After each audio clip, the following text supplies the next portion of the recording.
Chapter 1. The Crimson Fields. The sky boiled with smoke and the stink of blood. Dawn had not yet broken over the Reiksguard forest, but already the world was burning. Branches cracked under the march of iron-shod boots, and the howling wind carried the screams of the dying on its back. War drums thundered like the pulse of some ancient, angry god. Sir Alaric Krieger sat atop his destrier, Valgard, his once pristine armor now streaked with soot and gore. The white and red of the Reiksguard was dulled, faded beneath blood and ash. His helmet, crested with a crimson plume, hung at his saddle. He wanted the orcs to see his face. He wanted them to know it was a man who would stand before their fury, not a faceless shell of metal. Before him, the village of Hintermoor lay broken, its walls shattered, its people fleeing into the woods like scattered birds. The thatched roofs were ablaze, black smoke climbing into the sky like the fingers of Moor himself. All around the village sprawled the remains of what had once been an empire outpost, a thin line of watchmen and halberdiers now butchered to a man. And in the valley beyond, like a tide of filth and fury, came the War. They were countless. Green-skinned brutes, wielding rusted cleavers and splintered clubs, their bodies painted in crude glyphs and dried blood. They howled as they charged, a chaotic cacophony of violence incarnate. Black orcs in jagged black plate, goblins swarming like vermin at their heels, and amidst them all, war machines cobbled together from bones and scrap, spewing fire and death. Alaric turned to his knights.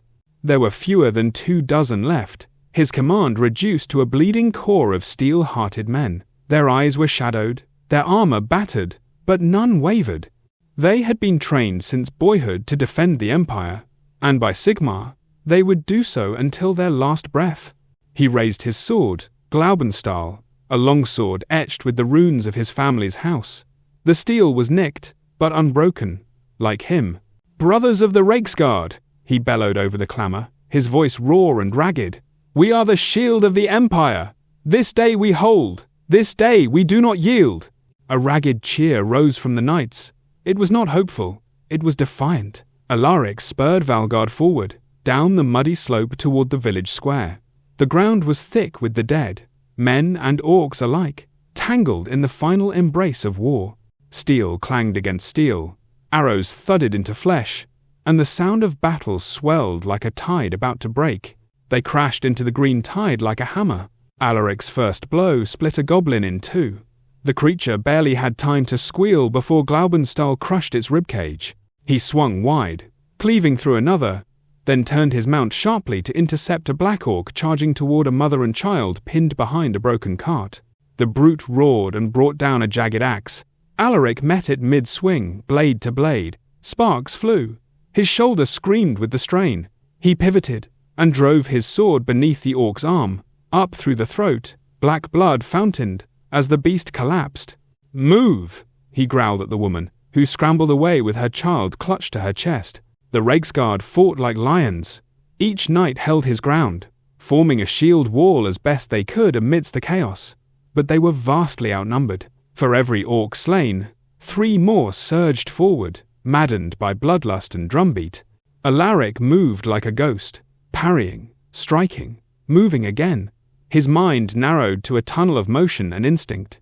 Time became a blur of pain and fury. Then the earth shook. A new sound rose above the din, the heavy, deliberate march of something far larger. From the tree line emerged the warboss. It towered over its kin, 8 feet of rippling muscle wrapped in crude blackened plate. One tusk had been broken at the root, leaving a jagged stump. A rust-red eye patch was nailed into its skull, and its right arm bore a massive slab of cleaver forged from scavenged blades. Its name was shouted by the orcs around it, Gorbad Skullgrinder. The warboss let out a bellow that split the sky. Alaric turned, heart pounding. The warboss had seen him. With a thunderous charge, Gorbad slammed through the melee, swatting goblins aside like insects. Alaric wheeled to meet him, the 2 warriors closing like storm clouds. Steel rang as their blades met. Glaubenstahl deflected the first blow, but barely. The force nearly unhorsed Alaric. He swung back, catching the warboss across the face, tearing flesh and breaking one of the beast's yellowed teeth. Gorbad only laughed, a deep, guttural sound like rocks grinding in a millstone. Humanite thinks he's tough, eh? Gorbad sneered, his voice like gravel. I'll tear your art out and feed it to the squigs. The next strike came faster than expected. Alaric raised his sword, but he was a breath too slow. The cleaver bit through his pauldron. There was a crack, a hot white burst of pain, and then nothing. Alaric screamed as his right arm was severed at the elbow. Blood sprayed in an arc, painting his breastplate crimson. Glaubenstahl fell with it, spinning end over end into the mud. He tumbled from his saddle, crashing into the ground. His head struck stone. Everything went black, then grey, then a violent blur of color. He tried to move, but the agony was overwhelming. He could feel the wet warmth of his lifeblood pouring from the stump. His fingers twitched, phantom pain in a limb no longer there. He heard shouting, more orcs, more battle, and then the warboss loomed over him. Gorbad lifted his cleaver high, ready to end it. But just as the blade fell, something crashed into the warboss. A horse, riderless, panic-maddened, slamming into the brute's side. Gorbad stumbled, roaring in frustration, his strike deflected by inches. Another knight, he couldn't tell who, dragged Alaric into the press of corpses, covering him with the body of a fallen halberdier. Stay down! The man hissed. Sigmar willing, they won't see you. Darkness crept at the edge of his vision. He tried to speak, but blood filled his mouth. The world tilted. The sounds of battle grew distant. All around him, death reigned. Screams became whispers. Fire became shadow. And Sir Alaric Krieger, once the pride of the Reiksguard, bled into the earth beneath a pile of corpses. His sword gone, his arm severed, and the fate of the village unknown. Chapter 2. Ashes and Iron. Alaric awoke to the sound of weeping. Soft, hushed sobs echoed somewhere nearby, fragile, human, and unbearably real. For a moment he could not place where he was, nor why everything smelled of sage and ash. His vision blurred, smeared with dream remnants, and a cold sweat clung to his skin. He blinked slowly, feeling the weight of sleep still pinning him down like a stone slab. Then he felt the pain. It wasn't sharp, it wasn't even hot anymore. It pulsed dully, deep, gnawing, alive, like something clawing beneath his flesh. Instinctively, he reached to clutch his right forearm. His hand grasped nothing. Alaric froze. His breath hitched in his throat. Slowly, fearfully, he turned his head to look. The bedclothes dipped where an arm should have been. The linen was folded inward, clean but creased by long hours, and from his shoulder extended only a stump wrapped in bandages, the color of old bone. Memory crashed back like a hammer strike. The warboss, the cleaver, the arc of blood, the moment Glaubenstahl slipped from his fingers. He tried to draw breath, but the air stuck in his chest. His heart hammered wildly, each beat a frantic drum. "You're awake," a voice said gently. He turned toward the sound. A woman dressed in clean white robes stood beside his bed, her hands clasped before her. The symbol of Shalia, the dove carrying a sprig of healing herbs, hung from a chain around her neck. Her eyes were soft, but shadowed with sadness, as though she had looked upon too much suffering to ever be untouched by it. "You are safe now," she said. "You are in the temple of Shalia, Altdorf." Safe. The word rang hollow. Alaric let out a slow, shuddering breath and sank back into the pillows. The temple's ceiling towered above him, vaulted stone, cracked with age and patched with soot stains. Through a high window, early morning light streamed in, weak and pale, filtered by dust motes swirling like embers. "How long?" he rasped. 2 weeks, the healer replied. 2 weeks since Hintermoor. 2 weeks since the battle. Since the screams. Since... He swallowed hard. "You were found buried beneath the dead," she continued quietly. "A patrol of Reichland rangers spotted movement in the ruins. They said you were still gripping your shield even in unconsciousness." Alaric didn't remember any of that. "I am Sister Leora," she said, offering a faint smile. "You were fevered, delirious for most of your time here. We feared you would not wake." Alaric looked at the bandaged stump again. He could almost feel the missing weight of his sword. The phantom ache spread down a limb that no longer existed. His throat tightened. "You saved my life," he said softly. "No," Sister Leora murmured. "We preserved it." "Saving it? is a question only you can answer." He did not understand her meaning. Not yet. She left him to rest, but sleep evaded him. Nightmares lingered beneath his eyelids, green-skinned brutes tearing men apart, the war boss's single glaring eye, the shrieking of dying horses, Valgard's final, panicked scream. And worse, the memory of falling, of failure. Hours passed, marked only by the changing light skimming across the walls. Occasionally, distant voices drifted from the hallway. Prayers, pleas, moans of the wounded. A place of healing was never quiet. When Sister Leora returned, she brought a basin of water and a fresh set of bandages. "It is time to inspect the wound." Alaric braced himself as she unwound the linen. What lay beneath was ugly, swollen flesh, bruised purple and yellow. The skin puckered where stitches held it together. Salve glistened along the raw edge, and the scent of herbs filtered into the air. He looked away. "You must learn to see it," she said gently, washing the wound with steady hands. "It will not heal if you pretend it does not exist." "I can't fight like this," Alaric said hoarsely. "Few can." She wrapped the stump again, careful and precise. "But men fight wars in many ways. Not all require a sword." Alaric clenched his jaw. "I am a knight of the Reiksguard. My purpose is my blade." Leora paused, her eyes flickering faintly. She said nothing further, but a shadow crossed her face. Later that day, the answer arrived. A knock sounded on the door, sharp and official. A man in Reiksguard, red and white, stepped inside, armor polished, boots clean, expression unreadable.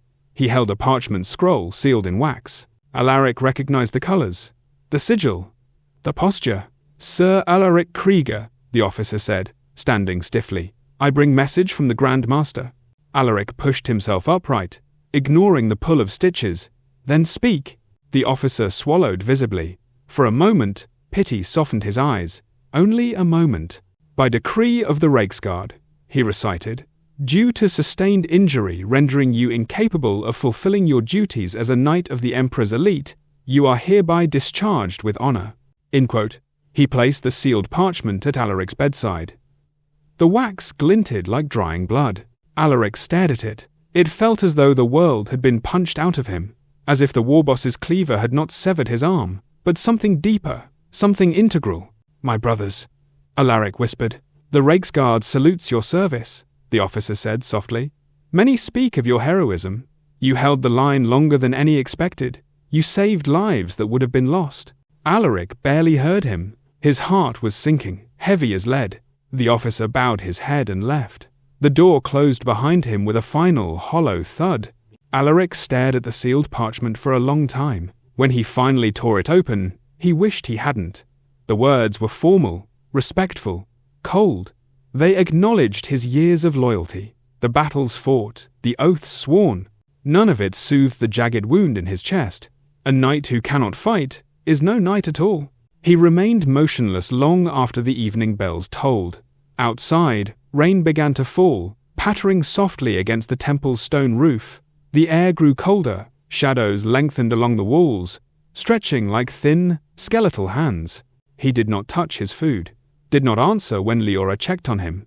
At some point he must have fallen asleep, because the nightmares came again. This time, they were worse. He relived the moment of the severing over and over, the downward arc of the cleaver, the feel of bone cracking, the hot torrent of blood.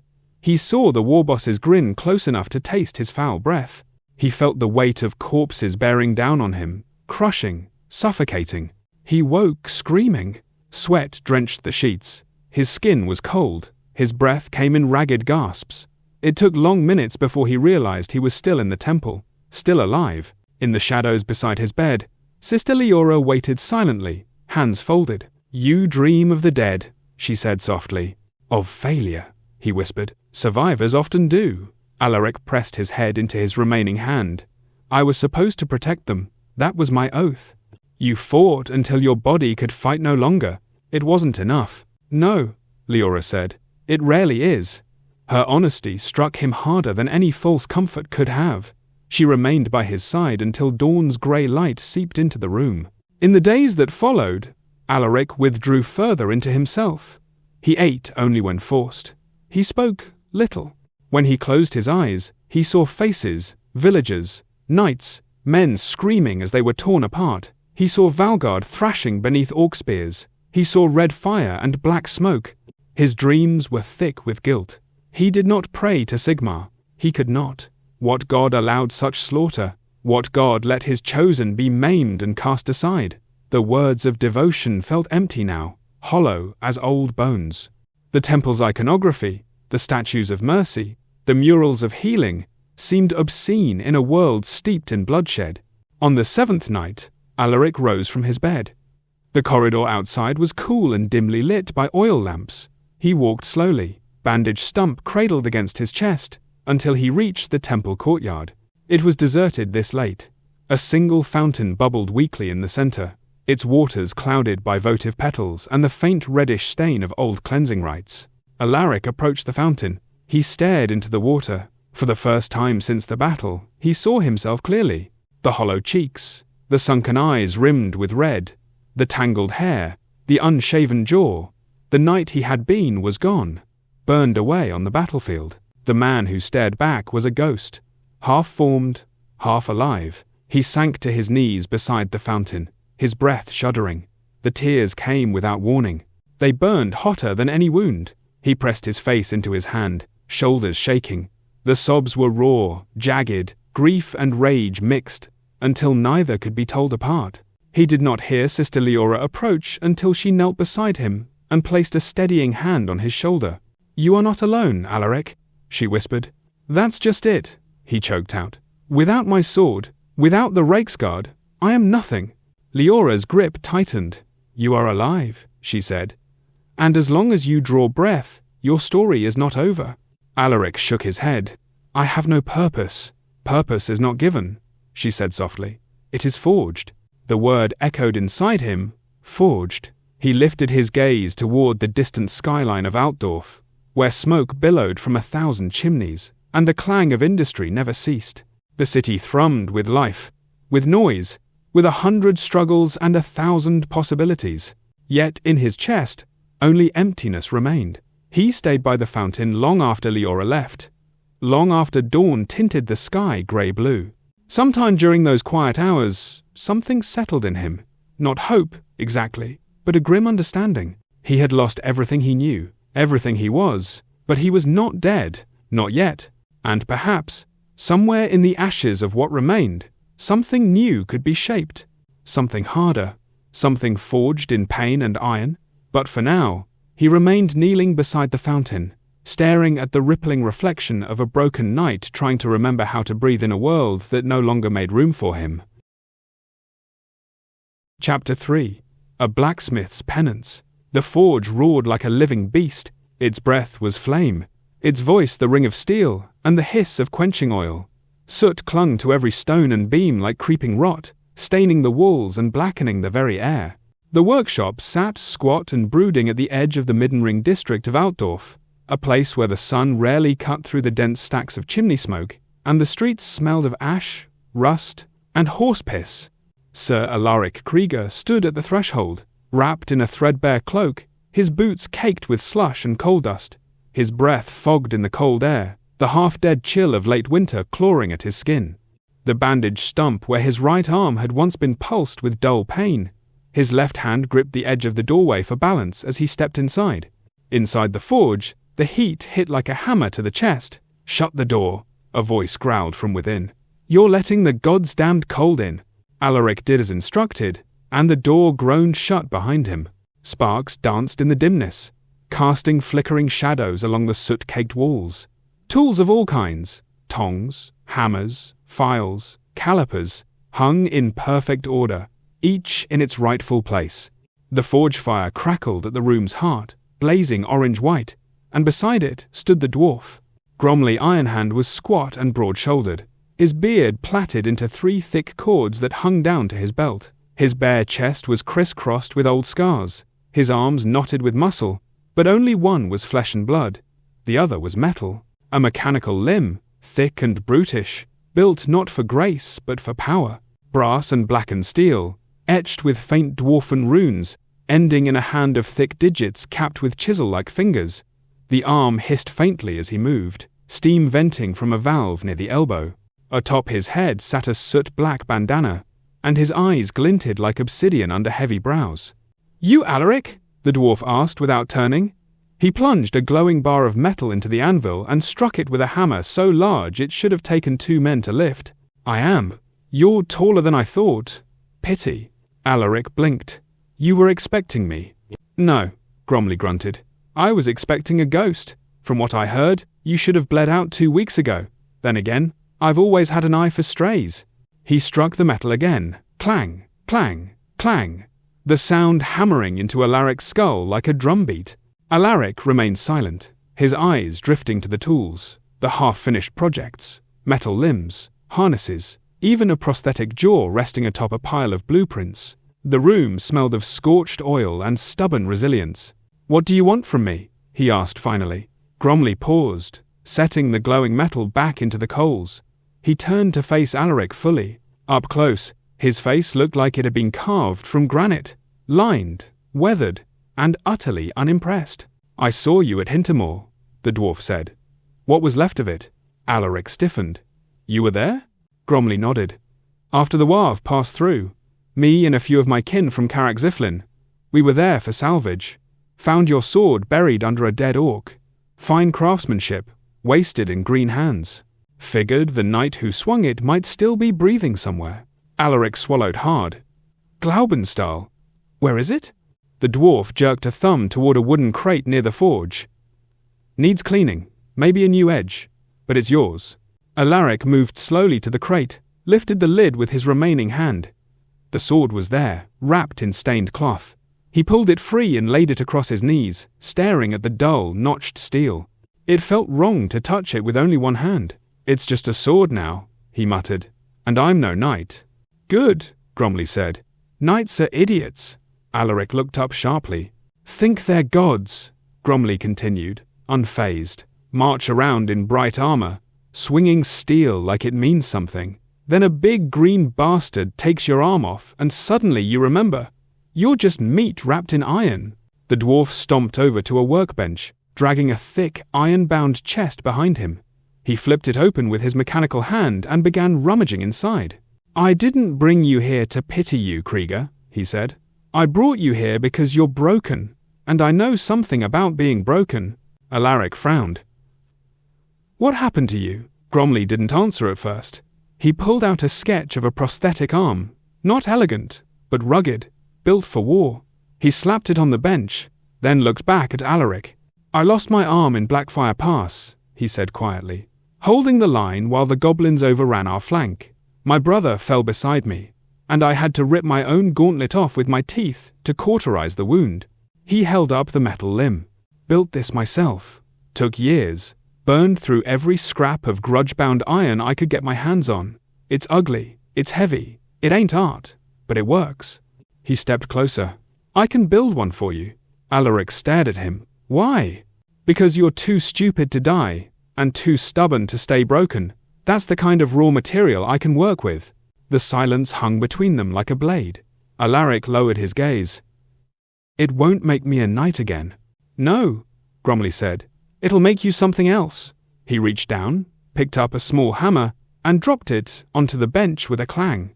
"But you'll need to earn it. The forge doesn't give gifts. It gives trials." Alaric's jaw tightened. He touched the cloth-wrapped hilt of Glaubenstahl again. The pain in his stump throbbed with the rhythm of his pulse. "Where do we begin?" he asked. Gromley's face cracked into something that might have been a grin, or a grimace. "With failure," he said. The days that followed were hard, unforgiving, and full of fire. The forge became Alaric's crucible. He fetched coal, holed iron, held tongs with shaking fingers, burned himself more than once. The heat gnawed at his flesh, and his body, still recovering, screamed with every exertion. He learned the language of hammer and anvil, of rivets and tempered steel. Gromley taught him how to listen to the pitch of metal when struck, the hiss of quenching oil, the faint warping creak of a flawed joint. They began with sketches, then components, pistons, tension cords, gear clamps. Gromley explained that a true prosthetic must be an extension of the warrior's intent. Form must follow fury. The first arm was crude, too heavy, poor balance. It pulled at Alaric's shoulder and made his back ache. The second was more refined, closer to his natural reach, still clumsy, but promising. And all the while, Gromley watched him. Not just his body, but his spirit, watching to see if he would break again. He didn't. Alaric bled. He cursed. He cried out more than once when phantom pain twisted through nerves that no longer existed. But he returned every day, returned to the fire, to the forge, to the fight. And in the quiet hours, when the forge dimmed and the bellows fell still, Gromley would tell stories of fallen holds and shattered gates, of oath brothers lost beneath the mountains, of grudges written in blood and never repaid. One night, over mugs of bitter ale, Gromley stared at the fire for a long time before speaking. "You want to know the real reason I saved you?" Alaric looked at him. "Why?" "Because once, long ago, I left a man to die. A human, knight like you. We were retreating from a Skaven ambush in the tunnels near Carrick Herne. He held the pass so we could escape. I ran." The silence after those words was heavy. "His name was Sir Audric," Gromley said softly. "He died alone, buried in stone and black powder." He turned his mechanical hand, letting the firelight gleam off its surface. "This," he said, "this is my penance. Every piece I build, every man I help stand again, it's for him." Alaric didn't speak. He didn't need to. They drank in silence, the forge fire flickering low. By the end of the second month, the third arm was nearly complete. It was heavier than flesh, but strong. A network of gears and ratchets ran from shoulder harness to wrist, controlled by shoulder tugs and muscle twitches. It could grip, swing, even, eventually, hold a sword. When Alaric first lifted Glaubenstahl in its metal fingers, the weight was familiar. Wrong, but familiar. He swung it in a testing arc. The motion was stiff, unrefined. But it was a beginning. He looked at Gromley across the forge. "Will it hold in battle?" Gromley snorted. "If you don't mind losing a few fingers, the first time it locks up." They both laughed, bitter and true. In the forge's glow, amid steel and soot and memory, something new was born. Not a knight, not yet, but a man who would no longer let the world decide what he could be. Chapter 4. The Hammer's Lesson. The first time Alaric raised his sword with the new arm, it nearly tore his shoulder from its socket. The mechanical limb screeched under the strain, its gears locking mid-motion with a sharp clank, and Glaubenstahl dropped from his grip, thudding into the dirt. Alaric staggered, wincing, as the harness bit into the muscles of his back. The bracing straps cut beneath his shoulder blades like leather thorns. His breath came in ragged bursts. "Bah!" Gromley barked from the sidelines. "You swing that blade like a half-blind militiaman with rickets." Alaric didn't reply.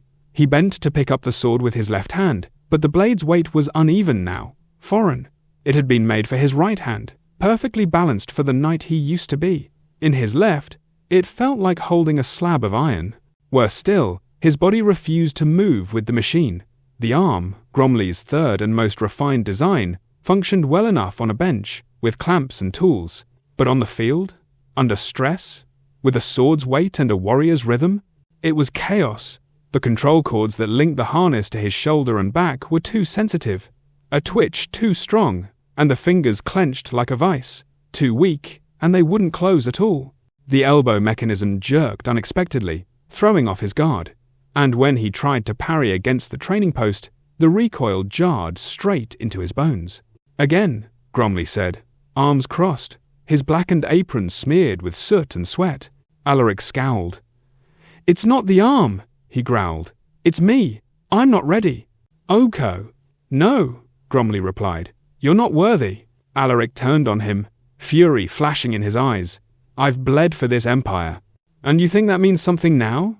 the dwarf snapped, stepping forward, his metal arm flexing with a hiss of steam.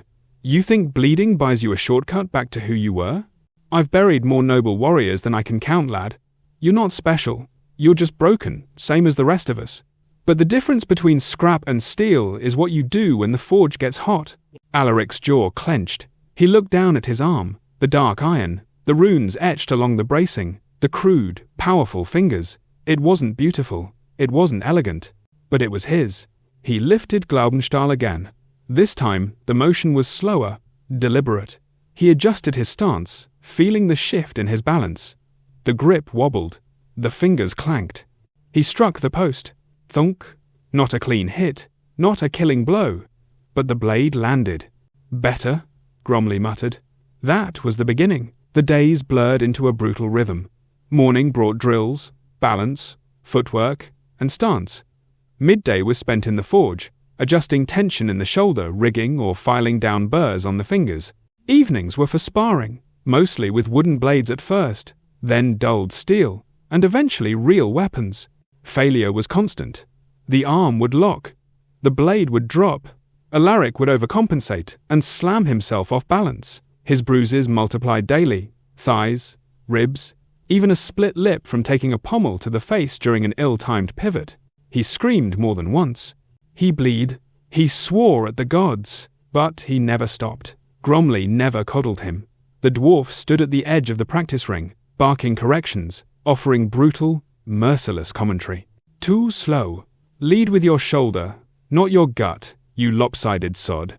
Strike, don't wave. Once, after Alaric collapsed in the dirt, soaked in sweat and panting like a dog, Gromley stomped over and hurled a wooden shield at his chest. Get up. I can't, Alaric gasped. You can. Alaric didn't move.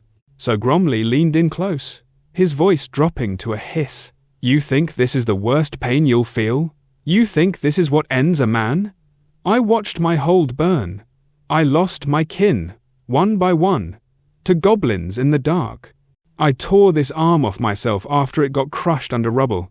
I died, Alaric, and crawled back from it. You want to moan and piss yourself? Go find a Shalian priest. But if you want to fight, then get up and show me your spine. Alaric's breath caught in his throat. Something in him, old, feral, snapped to life. He forced himself upright, one knee, then the other. He gritted his teeth, picked up his sword, and raised it again. The prosthetic arm shuddered. The harness strained. But it held. Every victory was small. A tighter grip, a cleaner parry, a more balanced stance. With time, his body adapted. Muscle memory rewired itself. The awkwardness dulled. The shoulder cords became more responsive, less volatile.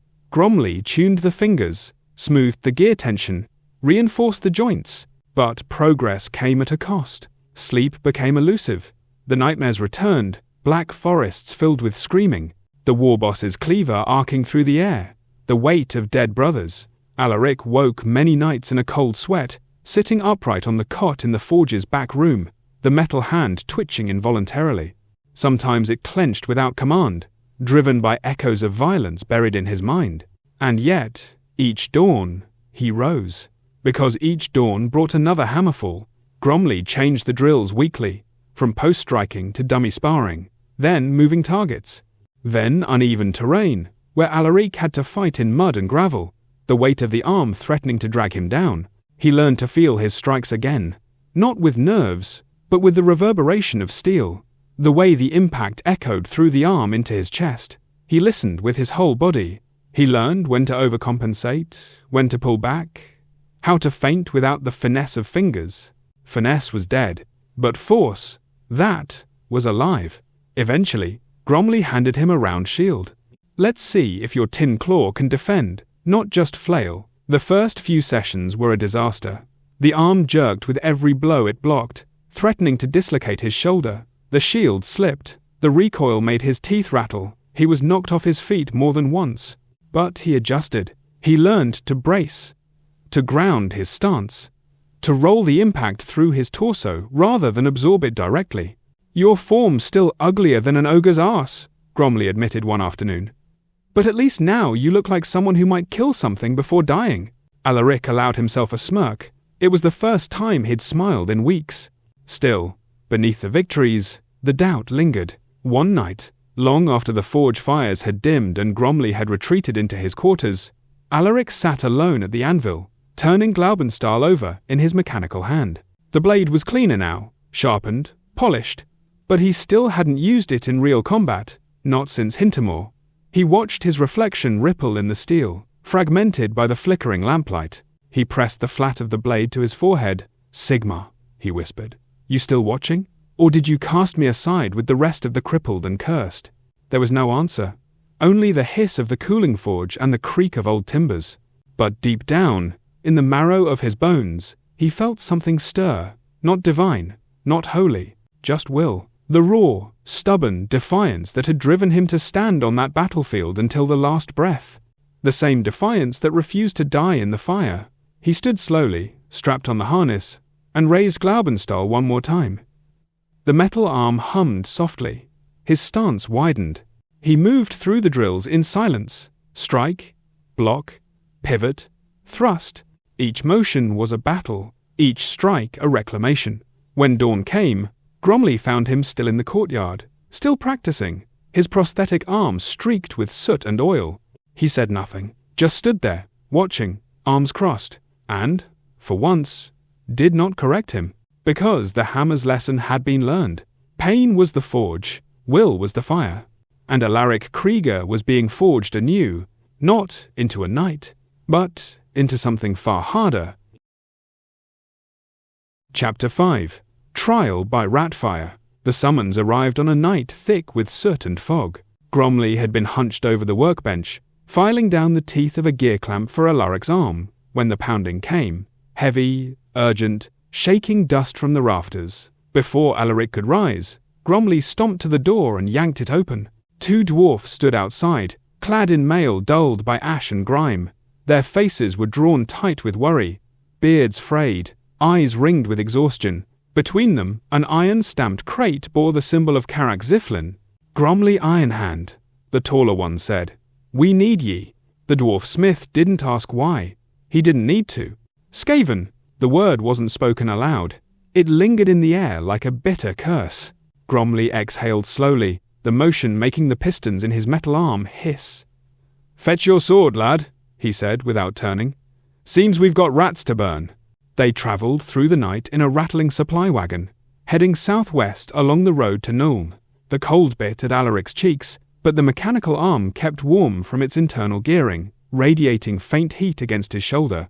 The dwarfs, grim as the mountains they hailed from, spoke few words during the journey. When they did, it was in low tones, barely audible over the clatter of wheels. "Aye, they're sure as stone," the shorter one muttered. Skaven burrowed under the forge at Crag's Hollow. Sabotaged 3 melt crucibles already. Lost 2 apprentices. Ratfire bombs, the taller grunted.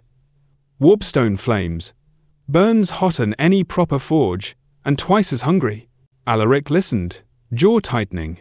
The nightmares of Hintermoor still haunted him, but those horrors had been loud, brutal, honest in their savagery. Skaven were something else, something worse. Cowards and assassins, creatures of plague, shadow, and treachery.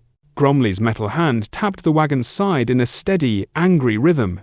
Rats don't attack dwarfen forges unless they're planning something big, or desperate, or both, Alaric said quietly. The dwarfs exchanged a glance, acknowledging the truth.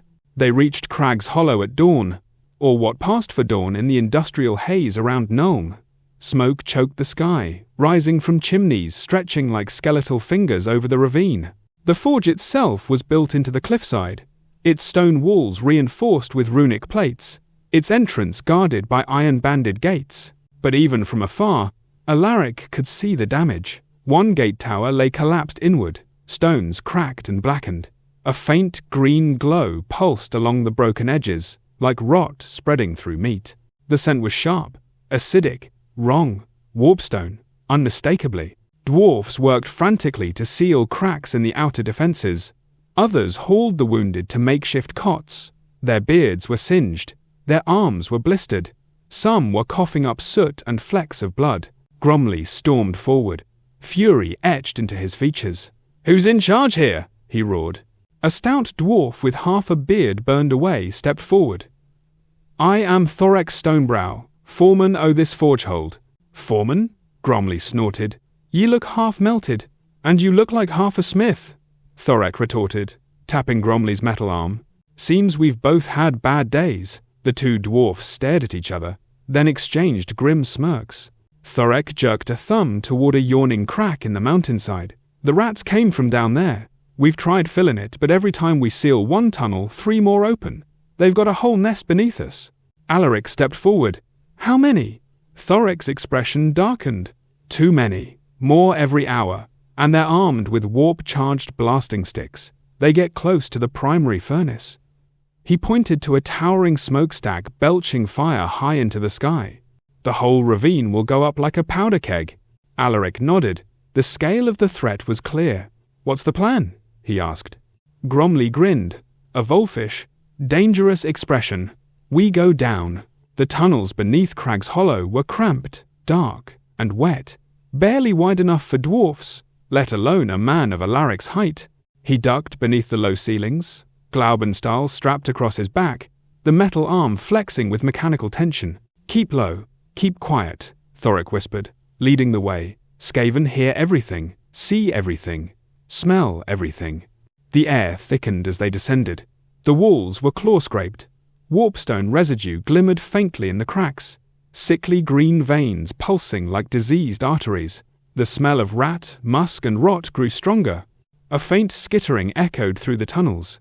Alaric froze. Gromley tapped his shoulder and pointed to a narrow side shaft. Movement. Dozens of tiny, beady eyes reflected the lantern light. Then, more behind them, hundreds. Rats, Alaric muttered. Just scouts, Gromley said. The real ones are... A shrill cry split the air.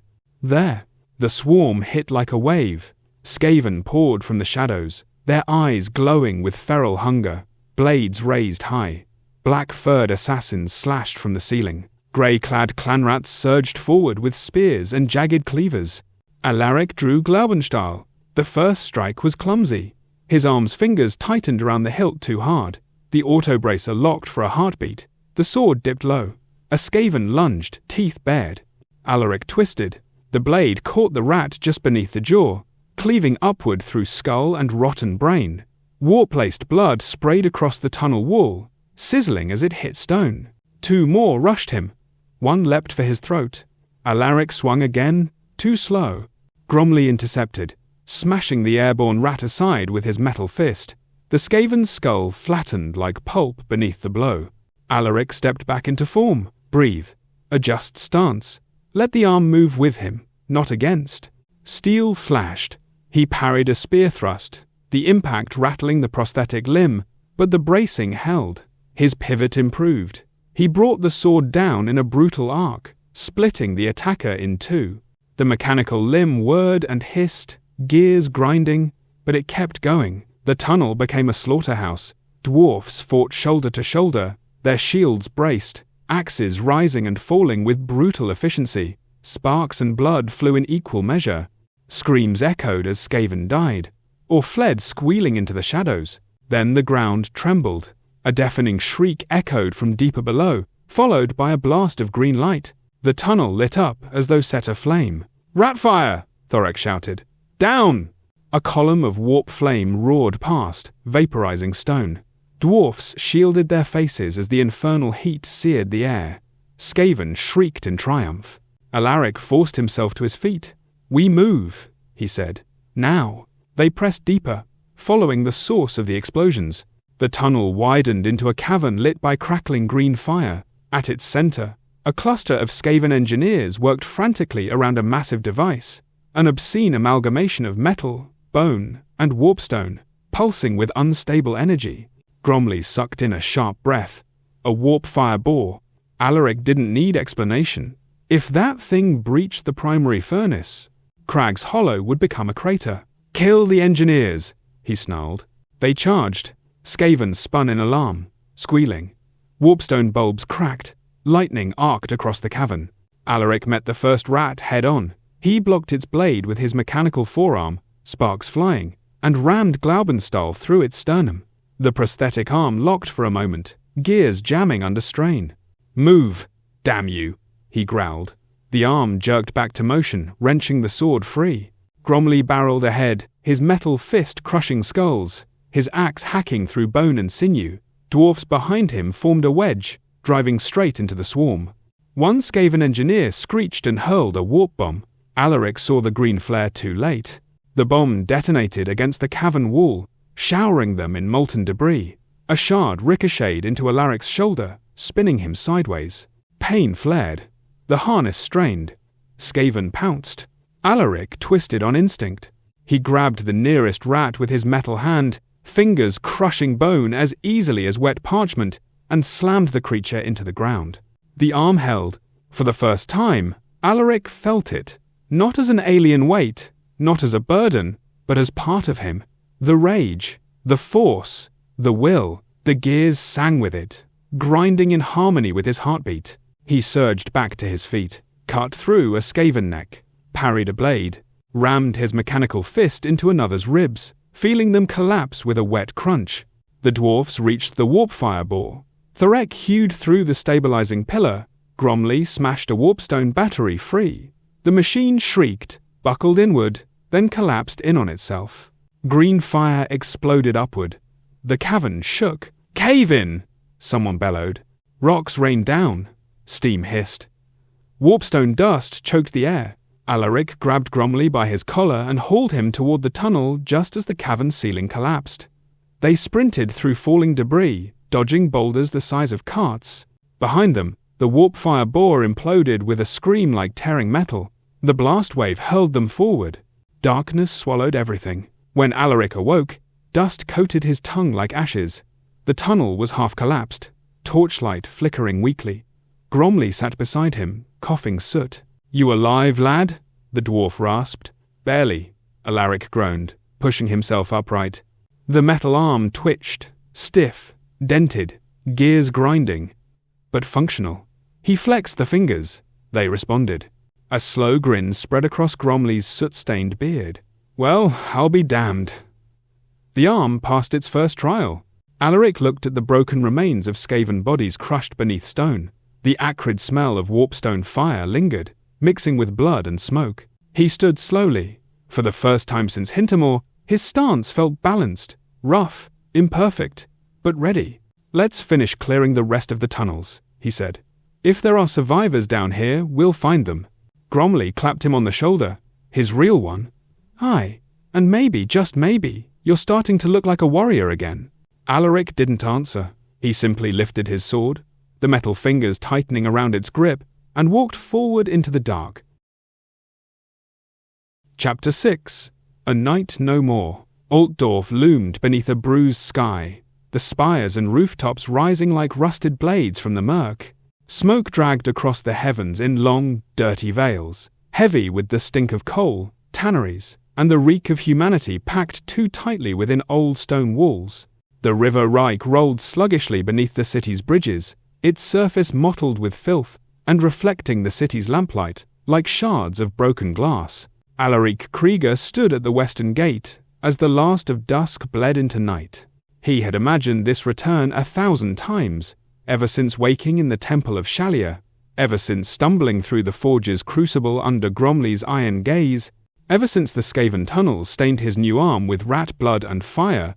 He had pictured walking beneath these battlements proud again, sword steady, oath renewed. Instead, he entered cloaked and hooded, his mechanical arm wrapped in thick cloth, each step weighted with a dread he refused to name.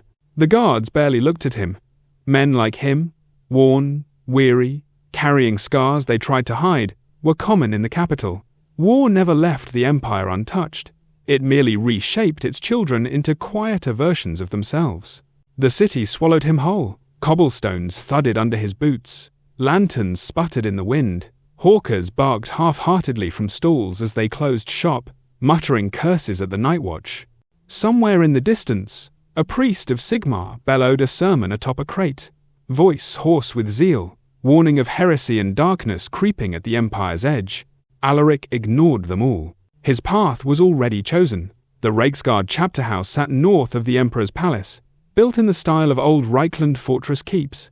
Its walls gleamed white even in low light, polished and unmarred, as if blood and dirt dared not cling to stones so close to the Emperor's elite. The red and white banners hung perfectly still, untouched by wind, heavy as judgment.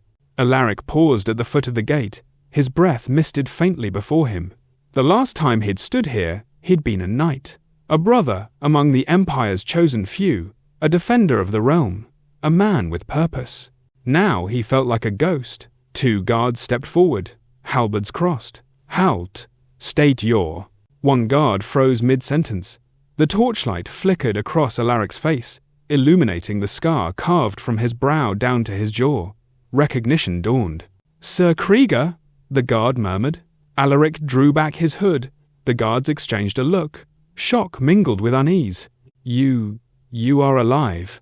Alaric nearly smiled. So it seems. Their eyes drifted downward, to the cloth-wrapped limb resting at his side. One guard's jaw tightened. The other swallowed. Alaric stepped forward. I seek an audience with the marshal. Neither guard dared refuse. They raised the halberds and let him pass. He entered the courtyard, boots echoing against immaculate stone. Reiksguard knights in training drilled in perfect formations, shields interlocked, sword arms rising in flawless unison. Their voices rang steady with discipline. Alaric paused to watch. Once he had trained them. Once he had been among their ranks. Now he felt like an intruder. Whispers passed among the trainees as they noticed him. Half-concealed looks, hushed murmurs. A few gazes held pity. Others held discomfort. A handful, barely hidden disgust. Alaric ignored them and continued inside. He moved through familiar halls, past polished armor stands and banners bearing victories centuries old. Every step brought memories. Nights spent cleaning blood from his boots, mornings drilling formations until sweat drenched his gambeson, evenings laughing with brothers who would never again lift a cup. He shoved those thoughts deep. He reached the marshal's chamber doors and knocked. Enter. A voice called from inside. Alaric stepped through. Marshal Ludwig von Norden stood with his back to him, bent over a table strewn with campaign maps. He was older than when Alaric had last seen him. Grey streaks now peppered his hair, and stress carved hard lines along his face. But he still carried himself like a man carved from the realm's backbone. Without turning, he said, Report. It's not a report, Alaric replied. It's me. Von Norden stiffened. Slowly, he turned. For a long moment, neither spoke. Then, Alaric, the marshal breathed. By Sigmar, they told us you were dead. Many things die before they breathe their last, Alaric said. Von Norden approached him, studying the ruined arm beneath the wrappings, the new graft of metal, the raw exhaustion carved into his features. You look like you've wrestled the gods and lost. I came close. Von Norden exhaled heavily. Sit. Alaric remained standing. I've come to reclaim my place, he said simply. The marshal's face fell. The silence that followed was not empty. It was heavy, full of pity, resignation, and a restraint Alaric recognized instantly. It was the silence given to the wounded before they are told they will never march again. Alaric, von Norden began, voice cautious. Your service was beyond honorable. You stood at Hintermoor longer than any man had a right to. You saved villagers, held the line alone. I failed my brothers, Alaric snapped. No man alive could have done more, von Norden countered. I'm alive because I wasn't good enough to die with them. Von Norden flinched. Don't say that. Alaric took a step forward. My arm is gone, yes, but I can still fight. Not like you did before. No, Alaric said softly. Like this. He unwrapped the limb. Torchlight glinted off metal and iron runes. The mechanical hand flexed with a hiss, fingers clicking into place. The harness braced his shoulder, anchoring into leather straps across his torso. Glaubenstahl hung at his side. Von Norden's expression was unreadable. Alaric held out his prosthetic hand, fingers tightening until the metal creaked. Test me. The marshal's voice was pained. This contraption is no match for a true arm. It's better than dying in the dirt, Alaric replied. Von Norden turned away, pressing his palms to the table. Alaric, the Reiksguard is the Emperor's chosen, the elite. We cannot afford. Cannot afford what, Marshal? Alaric snarled. A cripple? A liability? A man who came back wrong? Von Norden's shoulders tensed. Alaric felt something inside him twist. Shame? Anger? He wasn't sure, but it cut deeper than any blade. Marshal, he said more quietly. I am still a knight. Von Norden closed his eyes. When he spoke again, it was barely above a whisper. You were. Alaric felt the words like a hammer blow. Von Norden turned, sorrow stark in his gaze. You are no knight with half a blade. For a moment, Alaric didn't breathe. His heart thundered against his ribs. His vision blurred. Heat surged behind his eyes. Not tears. No, he would not give them tears, but fury, raw and burning. How many good men did we bury because we were told we were the Emperor's chosen? Alaric asked, voice low. How many brothers died while I bled in the mud? And now you tell me I'm unworthy because I survived wrong. Von Norden did not answer. Alaric stepped back. The chamber seemed smaller now, the walls closing in. The banners mocked him with their pristine folds. The armor stands seemed to stare through him. He turned toward the door. Where will you go? The marshal called after him. Alaric paused only long enough to spit the answer out like poison. Anywhere that doesn't ask for perfection before loyalty. Then he walked out. Not another word was spoken. He left the chapter house knowing the weight he had carried for months had finally snapped its tether. Rejection did not crush him. It carved him. As he crossed the courtyard, the trainees drilling outside grew quiet. Sabers lowered. Eyes followed him. But he did not look back. The gate guard stepped aside, uncertain. When the gate clanged shut behind him, it sounded like a coffin lid closing. Good. Let the old life be buried. Let the night die. The man could rise. He didn't go back to Gromley immediately. Instead, he wandered Altdorf's darkened streets, past shuttered taverns and flickering lanterns, past beggars huddled in alleys and drunks singing hymns they barely remembered the words to. His footfalls echoed in the cold air. At a dead-end street overlooking the Reich, he stopped. Metal and flesh rested atop the old railing as he stared out across the water. His breath fogged. The night chilled his bones. For the first time, he truly felt free, alone, but unshackled. The Empire wanted perfect knights, perfect men, perfect sacrifices. He wasn't perfect. He was tempered. He was reforged. And for the first time, he realized this. The Reiksguard had lost him. He had not lost himself. He straightened slowly, the metal arm whirring with the motion. I am no knight, he murmured into the wind. No knight, but something else. Something the Empire had not seen before. He turned from the river and walked back toward the forge, the only place where the world did not pity him, where he was not a ghost of what he had been, where fire and iron welcomed him as he was. Gromley's forge glowed in the distance, a lone ember in a cold city, and Alaric walked toward it with new purpose burning in his chest. He would forge his own path, even if he had to burn half the world to carve it. Chapter 7. The Cult Beneath. It began with children, vanishing from the back alleys of Altdorf's poorest districts, snatched from cribs and crumbling tenements in the deep night. At first, no one noticed. Then, when a city beggar found a doll soaked in dried blood beneath the Draken Bridge, the whispers began. They spread like rot, infecting the gutters and beer halls, the soup lines and shrines. People muttered of shadows moving where no man walked, of strange symbols carved into doorways, of screams that echoed from the sewers at midnight, and then silence. Always silence. Alaric heard the stories in a dockside tavern over a cup of watered wine, and a meal he could barely afford. The barkeep, a red-faced woman with missing teeth, had spoken of dark worshippers in the mud, and of a watch captain who had tried to investigate and was later found crucified upside down in the Temple of Verena. Gromley dismissed it at first. City fears, peasant rattling, but Alaric had seen too much since his fall to ignore warning signs. The clues rang true in the wrong way. Chaos does not march openly in a place like Altdorf. It festers, it waits, and when it strikes, it does so from beneath. The turning point came 3 nights later. A blacksmith's apprentice from a forge 2 streets over vanished without a sound. The following morning, Alaric found the boy's tools laid in a perfect circle outside Gromley's workshop, cleaned, sharpened, and arranged like the points of a ritual star. At the center, someone had left a single eye drawn in blood, an eye with 3 pupils. Gromley stared at it, his mouth drawn into a grim line. "Sench," he growled. The changer's hand. Alaric knelt beside the symbol. The blood was still wet. "They're watching us," he said. "They're baiting you," Gromley corrected. "Then let's take the bait." They began in the slums. Alaric and Gromley moved under the cover of night, cloaked in rags and hoods, slipping between alleys where the city watch refused to tread. The clues were faint, symbols scratched into stone beneath drainpipes, a trail of feathers coated in ash.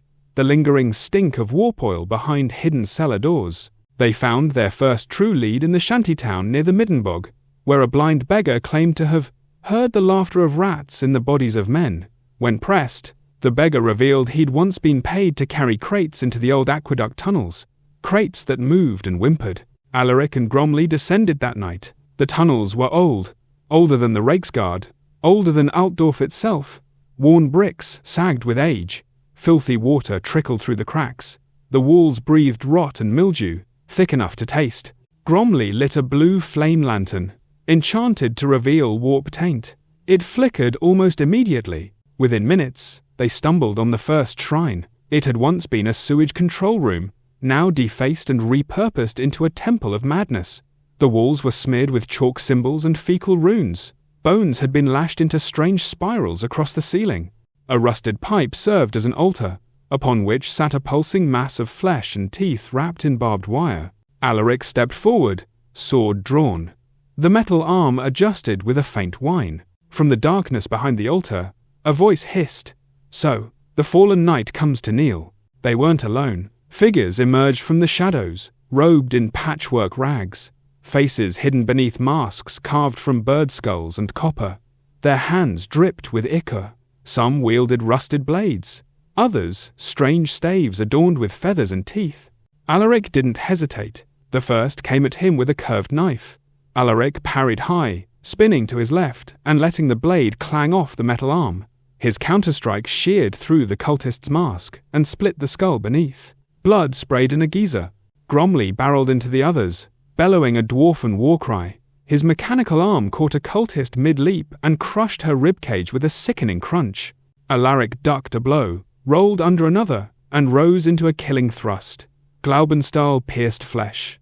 The weight felt right. The rhythm of combat pulsed through him like a second heart. 3 fell. Then 4. But they kept coming. One hurled a flask filled with green flame. Alaric dove aside, the fire licking his cloak. Another slashed his leg. He turned and gutted the attacker in one swift stroke. Gromley shouted, "The altar! It's summoning!" The mass of flesh atop the pipe began to writhe. Mouths opened. Eyes blinked. A shriek erupted from its core, warping the air with psychic pressure. Alaric leapt forward.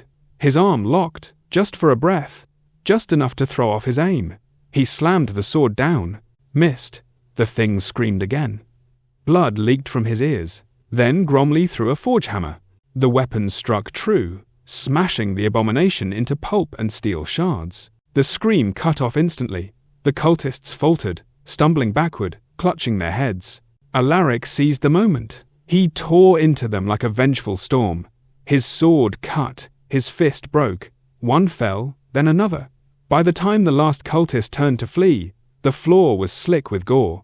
Alaric tackled him into the wall, pinning him with a boot. "Who leads you?" he demanded. The man gurgled through broken teeth. "You cannot stop it. The eye sees. The change comes." Gromley stepped forward and crushed the man's skull with a single stomp. "No more riddles," the dwarf muttered. "We follow the blood." Over the next week, the purge continued. They hunted by night, sleeping in shifts, forging weapons and torches by day. Alaric found allies among the desperate, an ex-flagellant named Bale who heard voices only when the chaos cults drew near, a silent sewer warden known as Maya, who navigated the old tunnels by taste and smell, and a Norm Pistolier exiled for killing his corrupt commander. Each was broken in their own way. Each bore scars the city did not see, but each bled for Altdorf. The cult fought back. They set traps, poisoned wells, released beasts of warp-mutated filth into the drains.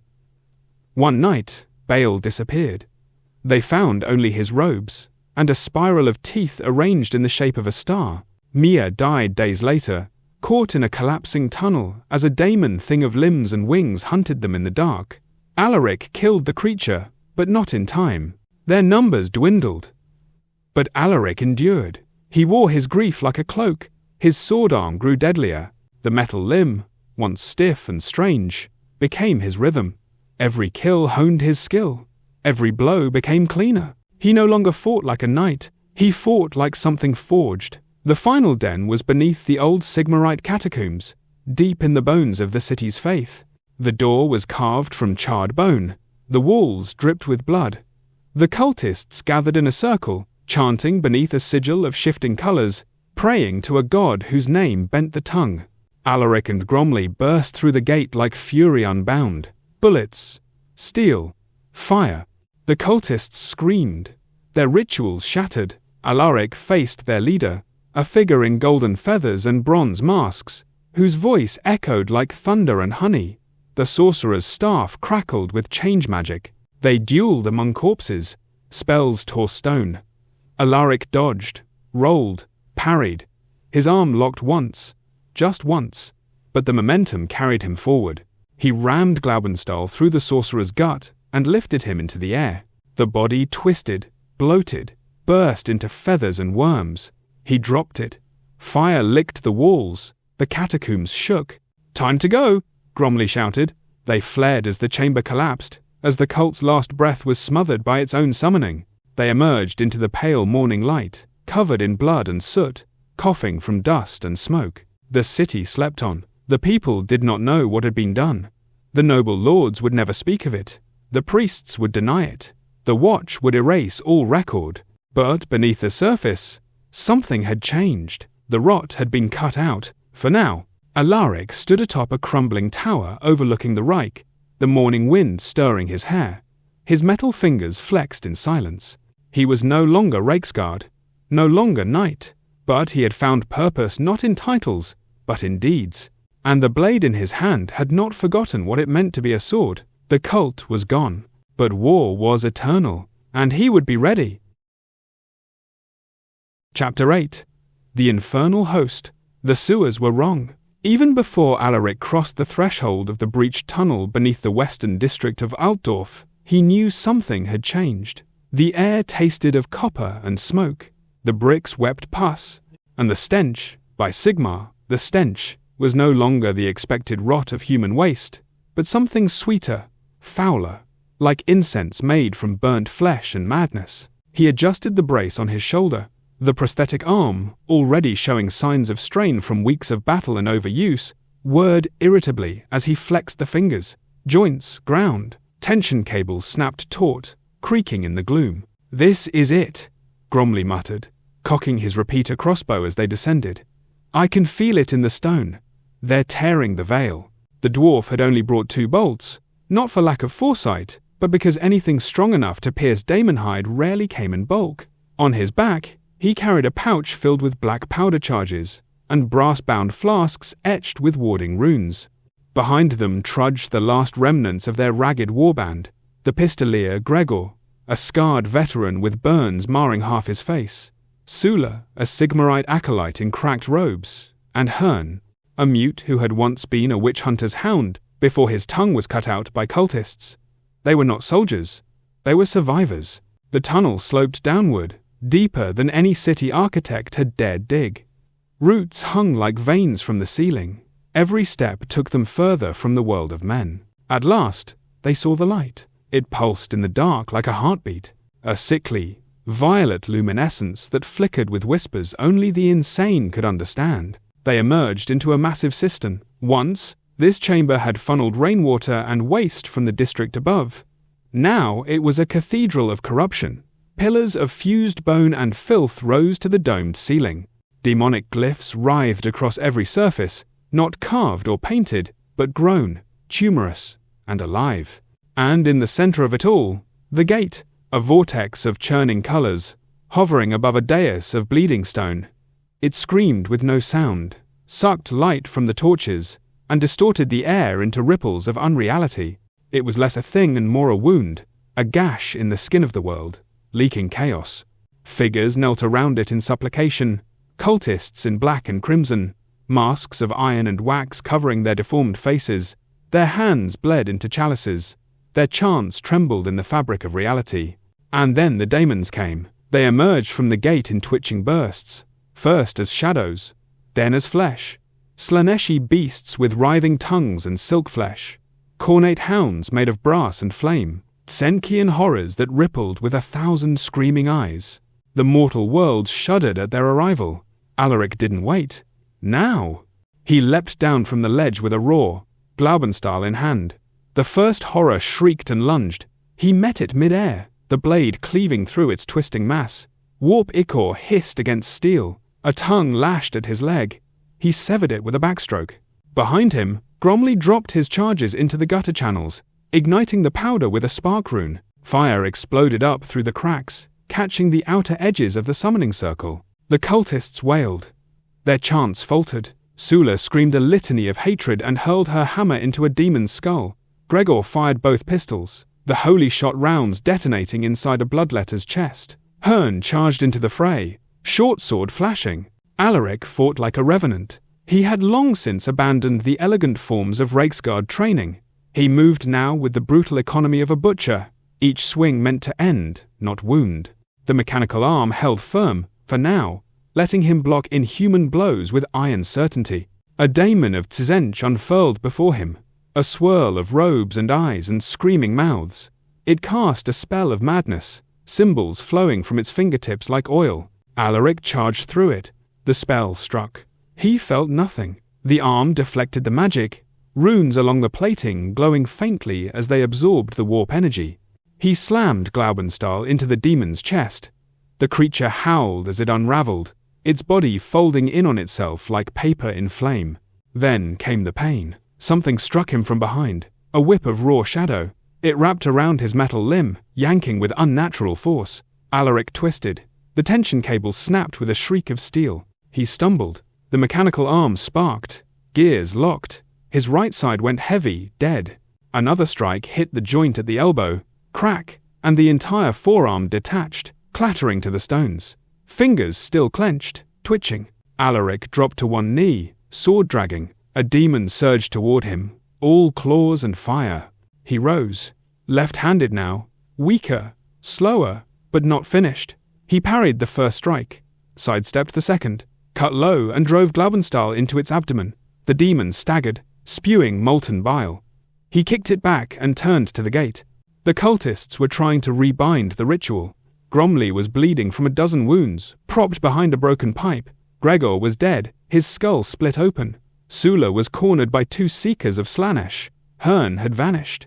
It was unraveling. Alaric limped forward, dragging the sword. One cultist ran at him with a sacrificial blade. He blocked with the stump of his broken arm. The blade bit deep into the shoulder harness, but didn't pierce the flesh. Alaric twisted and headbutted the man, shattering his nose, then brought the sword around in a clumsy arc. It caught the cultist's hip, cleaving him nearly in half. The gateway pulsed. A greater daemon's horned silhouette loomed behind the veil. Its claws were already reaching through, dripping blood and stardust. Alaric looked at the warp-breached altar. He saw the glyph at the center, the keystone of the ritual. He ran. Every step screamed in his legs. The weight of the broken arm threatened to pull him sideways. Blood dripped from his brow, blinding one eye. The demon's roar filled the cistern, 1,000 voices in one. Alaric leapt onto the altar. Glaubenstahl rose. The blade was heavy, unbalanced in his left hand, but it was his still. He drove it into the keystone. Light exploded. The gate screamed, buckled inward, then collapsed like a dying star. The pressure wave flung Alaric through the air. He slammed into the cistern wall and blacked out. When he awoke, the cistern was quiet. Ash hung in the air like mist. The gate was gone. Only a scorched ring remained, smouldering in silence. Gromley crawled over to him, face covered in soot, eyes wide with disbelief. "You mad bastard," the dwarf rasped. "You did it." Alaric tried to speak. Blood filled his mouth. He looked down. The right side of his body was a ruin. The prosthetic arm had been sheared away entirely. The bracing shattered. Burns crawled up his ribs. Glaubenstahl lay beside him, cracked, chipped, but unbroken. Like him, he coughed. "Is it sealed?" Gromley nodded. "For now." Footsteps echoed in the tunnel above. Reinforcements. Late, as always. Alaric let his head rest against the stone. He had fought demons. He had bled for this city that no longer wanted him. He was no knight. But today, he had stood where none else could, and in the fires of the infernal host, he had endured. Chapter 9. Forged in Fire. The forge was colder than usual. It shouldn't have been. There were 4 bellows pumping. The fire roared with white-hot fury, and the anvil was slick with molten slag. But, to Alaric, lying half-naked on the stone table, wrapped in sweat-soaked linen and stitched wounds, the air felt like ice. Perhaps it was the fever, or perhaps it was the anticipation. Whatever the case, the cold clung to his bones like regret. Gromley stood at the heart of it all, grim and blackened, hunched over a runic chisel with the patience of a stone mason crafting a king's tomb. He hadn't spoken for hours, not since they'd returned from the cistern, half dead, bleeding, burnt. Not since he'd dragged Alaric's broken body back through the sewers with nothing but curses and rage keeping them moving. Alaric had lost what was left of his first prosthetic arm in that infernal gate, shorn from his shoulder when the warp flame tore the altar apart. Now, his right side was once again a ruin, the harness shattered, scorched skin puckered and raw, the weight of emptiness pressing against him like a second death. But this time, Gromley had a plan, and this time, the forge was no longer just his. Word of their battle had reached far. Even the high mountain halls had stirred.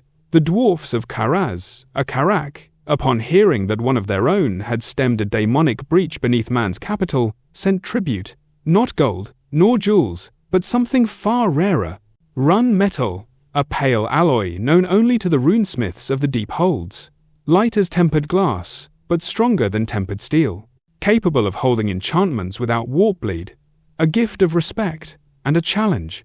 Alaric blinked through sweat-stung eyes as Gromley carefully placed the final runestone into the mold. The pieces of the new arm were spread across the forge bench like a dissected golem, plates of etched metal, fine-threaded cables of oiled dwarfen sinew cord, and a skeletal subframe that resembled both bone and machine. It did not look like the old arm. It looked alive. "You could have said no," Alaric rasped, voice hoarse from the potion-thickened air. "I could have left you in the gutter too," Gromley replied, never looking up. Alaric managed a dry smile. "You're not the sentimental type. I'm a smith," Gromley grunted. "We don't do sentiment. We do debt." He finally turned. His face was streaked with soot and determination. "This is the last one, Alaric. I've built for kings and kinslayers. I've forged blades that've carved through mountains. But this," he gestured to the pieces, "this is the arm I'll be remembered for." Alaric nodded once, then lay back down. The ritual began. First, Gromley soaked the frame in a basin of molten oil infused with gold leaf and ground quartz. The oil hissed and snapped, releasing a scent like scorched cedar and crushed iron. Then came the runes. Each plate of metal had been etched by Gromley's own hand, not by acid, but by chisel.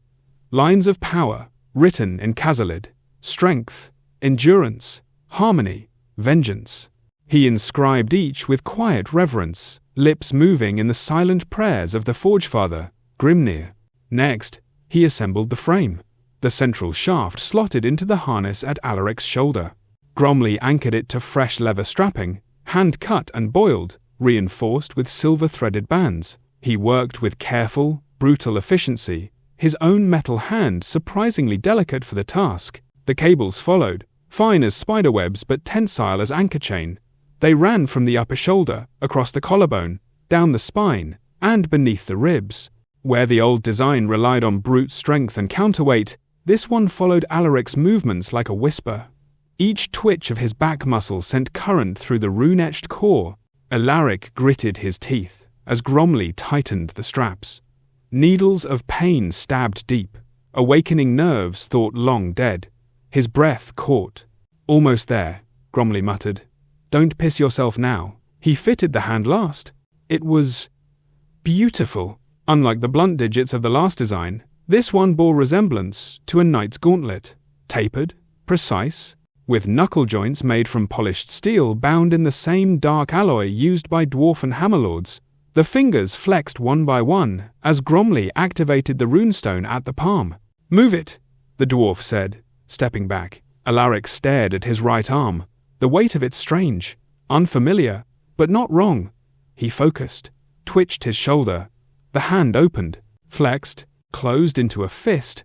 Pain bloomed through his chest like fire. Nerves awakened, muscles screaming in protest. But the hand obeyed. "Again?" Gromley said. Alaric opened it again, Slower this time. The fingers moved cleanly. No grinding, no locking. He could feel the weight of the air across the knuckles, the resistance in every joint. "It's fast," he murmured. "It's yours," Gromley corrected. The dwarf handed him Glaubenstahl. Alaric took it. The blade felt different in the new grip. Lighter, better, balanced. His fingers tightened automatically, adjusting to the pressure. He stood. The pain stabbed again, flesh resisting the graft, muscles whining from the strain, but he stayed upright. Sweat poured from his brow. His breath rasped in and out. "Strike," Gromley said, tossing him a chunk of firewood.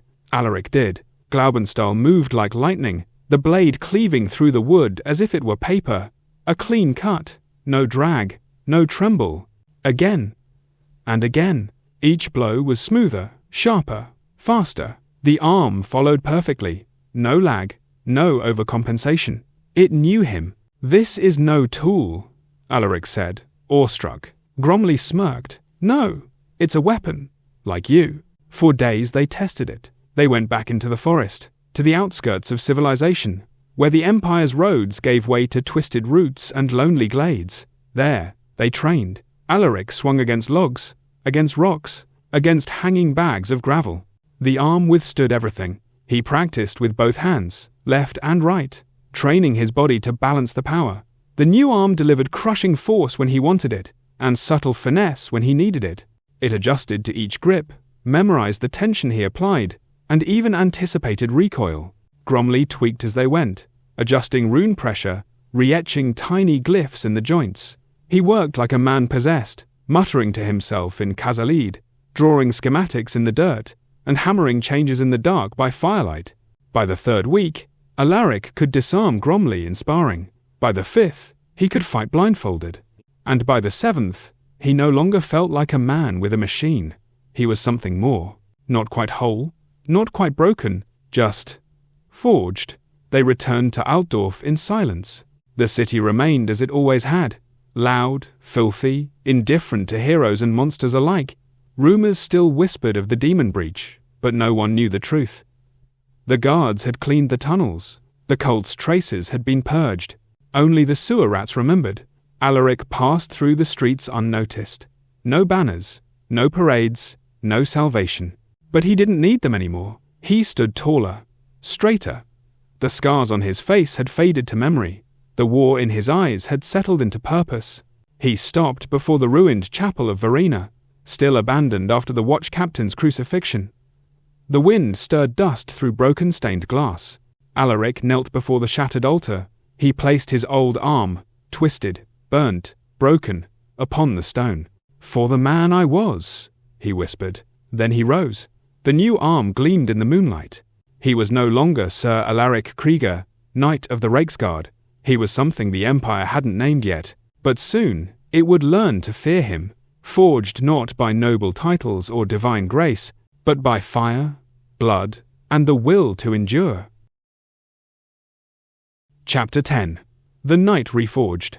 The ruins of Hintermoor greeted Alaric with silence. Gone were the screams, the crash of steel, the choking firelight licking the sky. In their place lay ash, frost, and rot.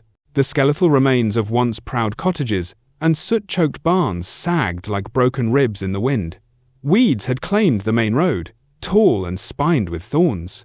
Only the scorched husk of the chapel still stood upright, its bell long since shattered and buried beneath collapsed stone. It had been over a year since the Reiksguard fell here, a year since Alaric Krieger lost his sword arm, a year since the name Sir meant anything to him.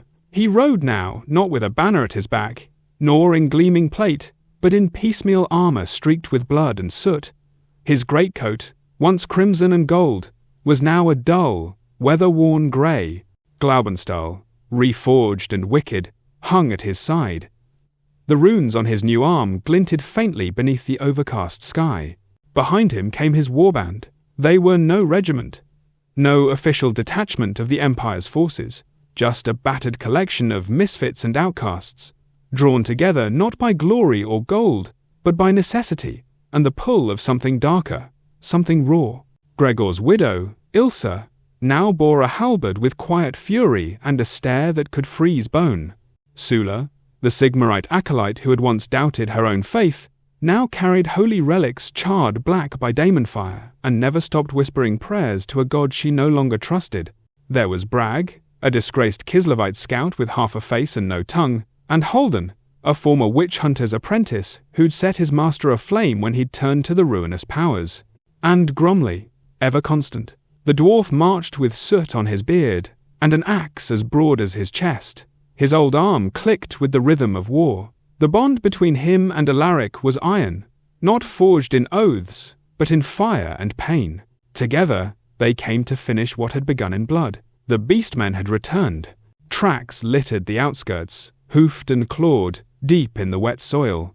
Alaric crouched beside one near a shattered well, his metal fingers brushing the imprint, still warm. The scent of rot and musk clung to the wind like a promise. "There's a herd nearby," he said. Gromley grunted. "Smell like 80 at least. And something bigger." They moved quickly, silent across the overgrown paths, through what remained of fences and crumbled walls. Alaric's eyes scanned every shadow, every tree.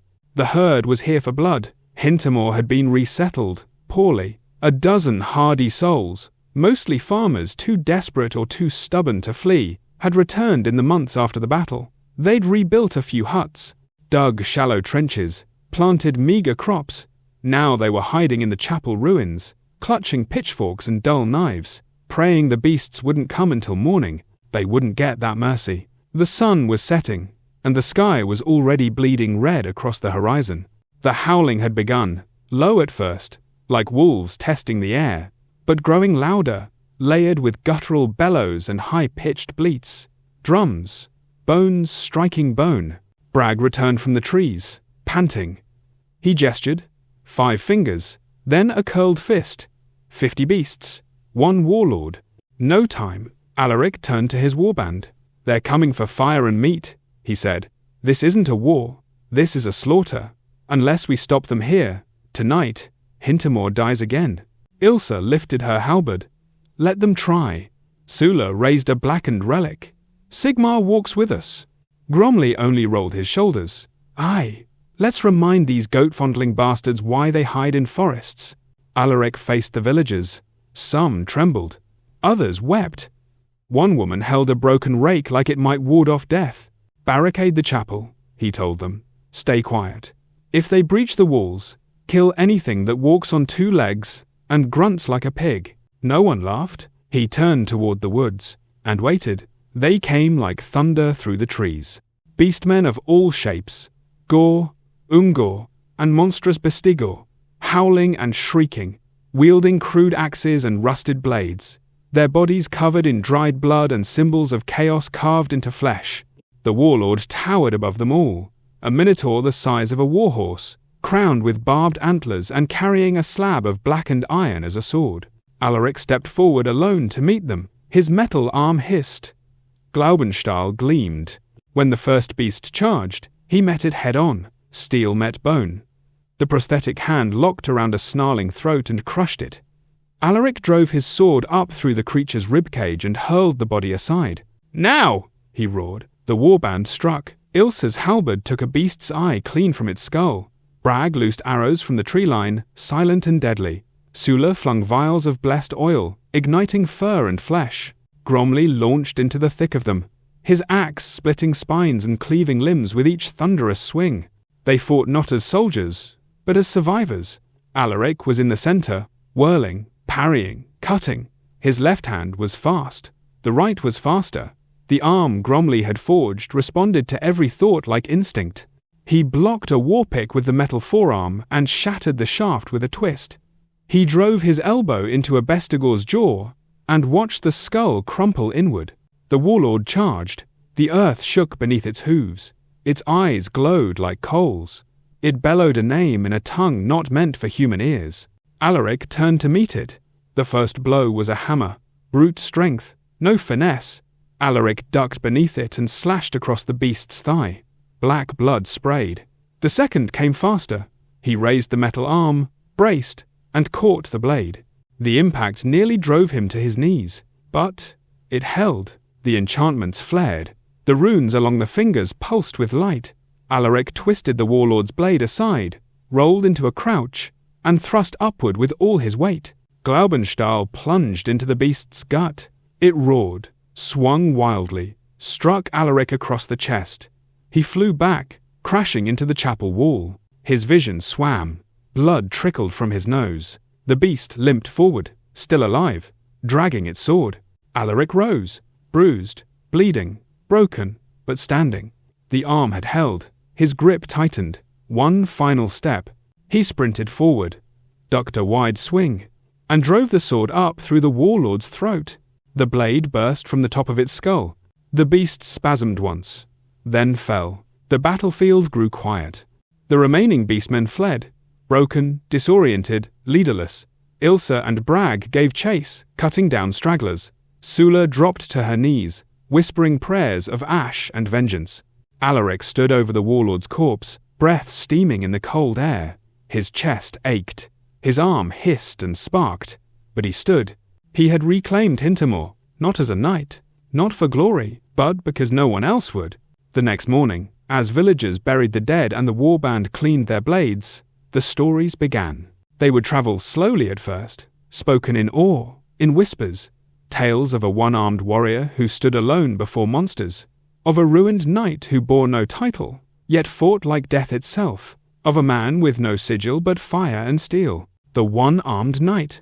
He would never wear the white and red again, never raise the banner of the Reiksguard, but his name would travel across the empire like wind before a storm, not as nobility, not as a hero, but as proof that what is broken can rise again, that duty survives titles, and that sometimes the fiercest warriors are not those born of blood or honor, but those forged in fire.